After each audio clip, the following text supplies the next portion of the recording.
Kapitulli, bukuria e një burri nuk matet me trupin, por me shpirtin e tij. Sharmi i një burri nuk është pamja apo pasuria, por rëndësia që i jep gruas që do.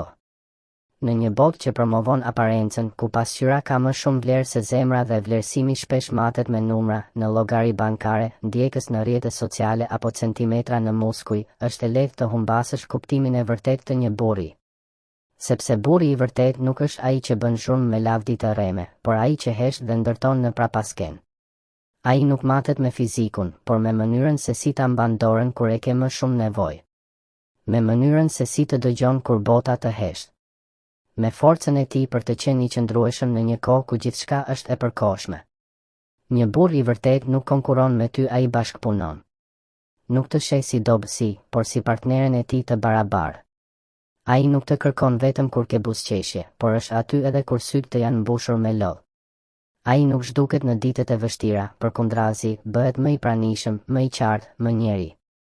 Sharmi i tij është në mënyrën si të bën të ndihesh, jo vetëm e dëshiruar, por e dashur. E kuptuar. E respektuar. Sepse ai e di se një grua nuk kërkon shumë, por kërkon saktësisht atë që bota ka harruar, ndjeshmëri, përkushtim dhe vërtetësi. Ai është ai burr që nuk i friksohet ndjenjave të tij. Që nuk e sheh ndjeshmërinë si dobësi. Që është i fortë, sepse është i butë kur duhet. Ai është ai burr që nuk ka frikë të dojë thellësisht, edhe kur bota e quan këtë dobësi.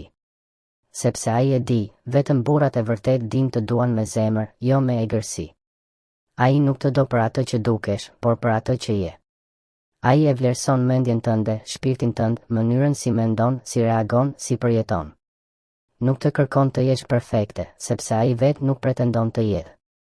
Ai thjesht kërkon të jesh e lirë, të jesh vetja, dhe ta dish që je e sigurt në krahët e tij. Sharmi i një burri është kur të sheh me sytë që flasin, unë të shoh, të kuptoj dhe zgjedh të jem këtu çdo ditë.